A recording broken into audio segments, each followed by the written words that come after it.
Hello friends. आज का हमारा टॉपिक है मेंटल रिहर्सल।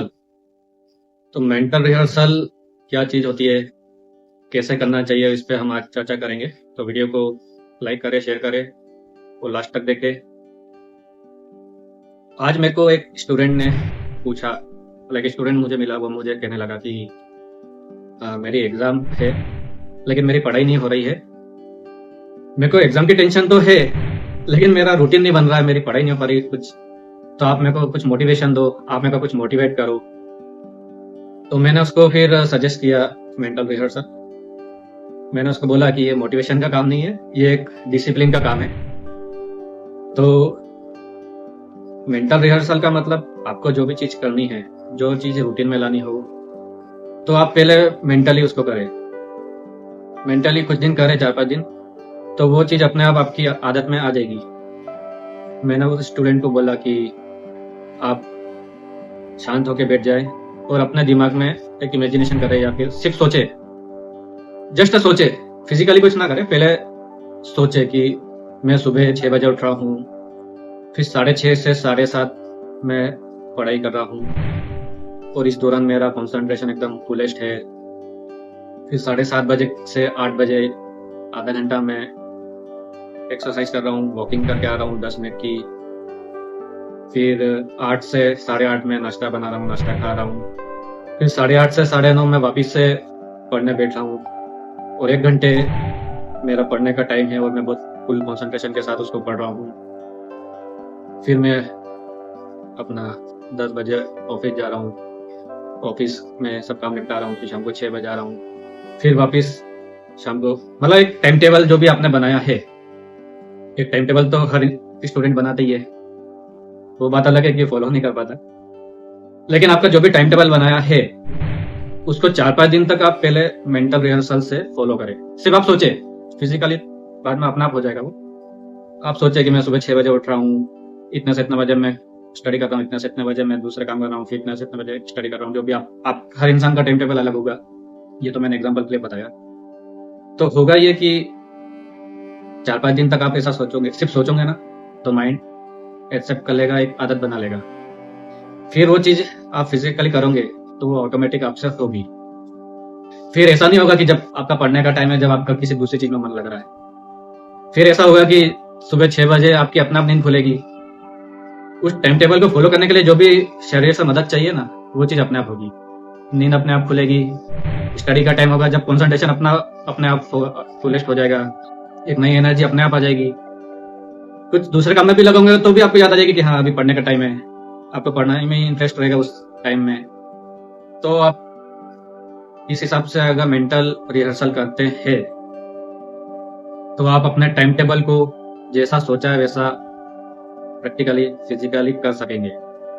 इवन आप चाहे कुछ थोड़ा ज़्यादा कॉम्प्लिकेटेड भी है आपका टाइम टेबल है, एक तो होता है कि एक सिंपल टाइम टेबल है, एक होता है कि थोड़ा ज़्यादा टाइट शेड्यूल है, चीज़ें ज़्यादा है, टाइम को मैनेज ज़्यादा किया कम। तो एक कॉम्प्लिकेटेड टाइम टेबल भी आप अगर मेंटल रिहर्सल करोगे तो वो कॉम्प्लिकेटेड टाइम टेबल भी आपसे ऑटोमेटिकली फॉलो होने लगेगा। मतलब आपकी आदत में आ जाएगा, अपने आप होगा। आपको ऐसा बहुत ज़्यादा दिमाग नहीं लगाना है, बहुत ज़्यादा वैसा एफर्ट्स नहीं डालने हैं, सब चीज़ ऑटोमेटिक होने लगेगी।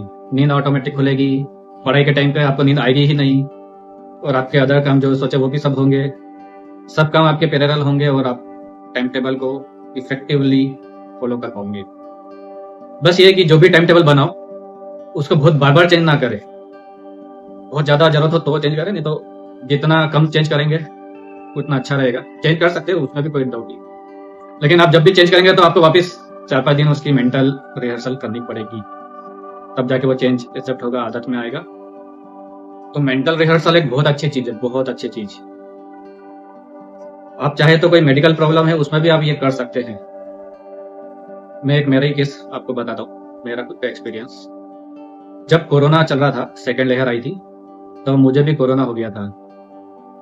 अब कोरोना हो गया था, कोरोना में मेरी हालत हो गई थी बहुत ज़्यादा डाउन, मतलब वीकनेस इतनी कि कुछ मेरे से काम ही नहीं हुआ। दिन भर मतलब बिस्तर, सिर्फ और सिर्फ बिस्तर पे ही पड़ा था मैं, बहुत ज़्यादा डाउन, मतलब एनर्जी लेवल तो कुछ था ही नहीं, जीरो हो गया था।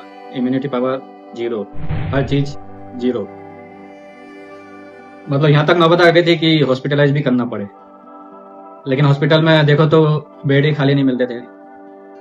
हॉस्पिटल में भी माहौल बहुत खराब चल रहा था कि कोई ध्यान नहीं दे पा रहा था। मतलब एकदम ये समझ लो कि मरने जैसी स्थिति के आसपास तो आ ही गया था। मैं मर भी सकता था, लेकिन मरने जैसी स्थिति के आसपास आ गया था। फिर मैंने ये सोचा कि अब तो यही बात हो गई है बहुत सीरियस, अब कुछ ना कुछ तो करना पड़ेगा, नहीं तो आप हॉस्पिटल का भी ऑप्शन ज़्यादा है नहीं, कुछ बीच का रास्ता निकलना पड़ेगा। तो हॉस्पिटल जाने के बाद भी श्योरिटी नहीं है कि आपकी जान बच सके। फिर मैंने ऐसा सोचा कि चलो अब मैं अपनी विलिंग पावर को बढ़ाता हूँ, विलिंग पावर बढ़ाता हूँ, अपने ब्रेन, अपने माइंड पावर को बढ़ाता हूँ। तो फिर मैंने, वैसे भी मैं बिस्तर में ही पड़ा था, कुछ काम तो होता नहीं था, पड़े पड़े सिर्फ एक काम ही कर, दूसरे काम तो मेरे से कुछ होते भी नहीं थे, बहुत ज़्यादा वीकनेस आ गई थी। तो एक काम मैं कर सकता था सोचने का, तो मैं वो सोचने का काम करता था। मैंने धीरे धीरे सोचा कि अब मैं सही हो रहा हूँ, अब मैं ठीक हो रहा हूँ, मेरी इम्यूनिटी पावर बढ़ रही है। एक पॉजिटिव चीजें सोचता गया। जैसे जैसे मैं पॉजिटिव चीजें सोचता गया ना, तो मेरा दिमाग भी एक स्ट्रांग होता गया, माइंड पावर स्ट्रांग होती गई। वो माइंड स्ट्रांग हुआ तो धीरे धीरे बॉडी भी वैसा वैसा रिस्पॉन्स देने लगी। मेरी एनर्जी लेवल वापस धीरे धीरे रिकवर करना स्टार्ट कर गया।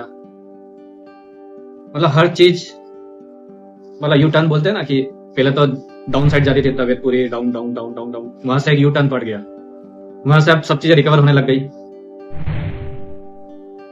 मतलब एनर्जी लेवल भी स्टार्ट हो गया धीरे धीरे, सब रिकवरी स्टार्ट हो गई धीरे धीरे। कोरोना में ये भी हुआ था कि खाना खाता था तो टेस्ट ही नहीं आता था, ऐसा लगता ही नहीं था कि कुछ है, ऐसा लगता था कुछ नमक ही नहीं है खाने में, बिल्कुल फीका। तो वो भी धीरे धीरे टेस्ट भी आ गया, धीरे धीरे एनर्जी लेवल बढ़ने लगा, सब चीजें मतलब अपने आप ऑटोमेटिक सही होने लगी। उस समय ऐसा हो रहा था कि मैंने अपना कोरोना का टेस्ट भी दे के आया, लेकिन वो उस समय दौर ऐसा चल रहा था कि रिजल्ट आने में भी बहुत टाइम लग रहा था। मेरा कोरोना का रिजल्ट टेस्ट तो दे के आया, लेकिन रिजल्ट आया 1 हफ्ते बाद। तो 1 हफ्ते बाद अगर रिजल्ट आया है तो मेरा उस समय जो भी डोज होते थे मेडिसिन के, वो तो 1 हफ्ते बाद ही चालू हुए। लेकिन ये जो 1 हफ्ते का गैप था, क्योंकि मैंने अपनी मेंटल रिहर्सल स्टार्ट कर दी थी कि मैं सही हो रहा हूँ, मैं अपने रूम में ही सही हो जाऊंगा, मेरे को कोई हॉस्पिटल जाने की जरूरत नहीं पड़ेगी, ऐसा सोच सोच के। तो लिटरली मैं अपने रूम में ही क्वारंटाइन था, अपने रूम में ही सही भी हो गया। और जब उसका मेरा टेस्ट का रिजल्ट आया कि कोरोना कंफर्म, तब तक तो मेरी बॉडी काफी कुछ हद तक रिकवर भी हो गई थी, कि डॉक्टर ने जो भी मेडिसिन वगैरह लिखी वो भी मैंने ली। तो मैं बहुत ही नेगेटिव कंडीशन में मैंने मेंटल रिहर्सल की, और वो नेगेटिव कंडीशन से मेरा माइंड मेरी बॉडी को एक पॉजिटिव कंडीशन में लेके आ गया। तो मेंटल रिहर्सल आप मेडिकल कंडीशन में भी कर सकते हैं, इन जनरल तो कर ही सकते हैं। आपको मैंने जो बताया, कोई एक स्टूडेंट के लिए मैंने टाइम टेबल बताया। तो मेंटल रिहर्सल से बहुत सारे नेगेटिव विपत्ति से हम बाहर निकल सकते हैं, हमारी रूटीन लाइफ में भी बहुत अच्छे से टाइम टेबल को एफिशिएंटली मैनेज कर सकते हैं। इवन मैंने कई बार हमने ऐसा भी किया है कि जो कंसीविंग के केस आते हैं ना, कंसीविंग के केस में भी हमने कई बार ऐसा किया कि कई बार ऐसा होता है कि 5-5 साल 4-4 साल से ट्रीटमेंट चल रहे होते हैं पेशेंट के, मेडिकल ट्रीटमेंट्स, IVF वो पता नहीं क्या क्या, उससे भी कुछ रिजल्ट नहीं मिल रहा होता है लोगों को। तो कंसीविंग के केस में भी हमने सिर्फ और सिर्फ मेंटल रिहर्सल करवाई। एक जो जर्नी होती है कंसीविंग से लेकर प्रेगनेंसी, उसके 9 मंथ और बेबी होने तक की, वो पूरी की पूरी एक जर्नी हमने कई बार कराई, और उससे हमको रिजल्ट मिल जाता है। सब ट्रीटमेंट एक साइड हो रही है, ये मेंटल रिहर्सल एक साइड। ये मेंटल रिहर्सल करके भी कई सारे केस में हमको पॉजिटिव रिजल्ट मिला है। आप भी चाहे तो कर सकते हैं। अगर आपको कंसीविंग की प्रॉब्लम हो तो आप पहले देखिए कि आपको कंसीविंग हो रही है। कंसीविंग होने के बाद आप न्यूज़ सुना रहे हैं आपके पार्टनर को, फिर आप चेकअप के लिए डॉक्टर के पास जा रहे हैं, डॉक्टर कंफर्म कर रहा है कि हाँ कंसीविंग हो गया है। फिर आप मंथ वाइज देखें कि अब फर्स्ट मंथ है तो मैं ये हम कर रहे हैं, सेकेंड मंथ है, रूटीन चेकअप्स चल रहे हैं, हम अपने फ्रूट्स वगैरह ये सब खा रहे हैं। मंथ वाइज भी आगे चल रहा है कि अब थर्ड मंथ चल रहा है तो ऐसा ऐसा हो रहा है। जो भी चीजें होती है एक रियल लाइफ में, एक जर्नी होती है 9 मंथ, उस जर्नी में जो भी होती है आप देखें मेंटली होता हुआ, ये चीजें हो रही है। आपकी मम्मी आपके लिए लड्डू बना रही है, वो होते हैं ना हाई न्यूट्रिएंट्स के लिए, वो आपके लिए लड्डू बनाए जा रहे हैं, आप वो लड्डू खा रहे हैं। फिर 6 मंथ आ गया है, आपका बेबी बम निकल गया है, आपको सब कपड़े अब छोटे पड़ रहे हैं, आपको शॉपिंग करनी पड़ रही है अलग से, एक स्पेसिफिक सब काम करने पड़ रहे हैं। मेंटल रिहर्सल करें, पूरी पिक्चर देखें उसको, भले आधा घंटा लगे या 1 घंटा लगे। तो आप देखेंगे कि 4-5 बार आप ये पूरी पिक्चर देखेंगे ना, तो आप लिटरली 90% आप देखेंगे कि आपको कंसीविंग हो ही जाएगी। तो ये मेंटल रिहर्सल बहुत ही कम का कंसेप्ट है, बहुत लोग करते हैं, स्पोर्ट्स में भी बहुत लोग करते हैं, और हर फील्ड में आप कर सकते हो। ऐसा नहीं कि आप चाहे तो बिजनेस में भी कर सकते हो मेंटल रिहर्सल कि मैं सुबह इतने बजे जा रहा हूँ, बिजनेस ऐसा चल रहा है। हर सेक्टर में कोई वैसा कुछ नहीं है। आपको जिस भी चीज़ में एफिशिएंसी बढ़ानी हो, जो भी टारगेट अचीव करने हो, वो आप मेंटल रिहर्सल करके आप कर सकते हो। तो आई होप आपको ये मेंटल रिहर्सल वाला कंसेप्ट क्लियर होगा। अगर ये कंसेप्ट आपको अच्छा लगा हो तो हमें लाइक करें, शेयर भी करें, ताकि हमारे वीडियो आप जैसे ज़रूरतमंद लोगों तक पहुंच सके। तो मिलते हैं नए वीडियो में, आज के लिए बाय बाय।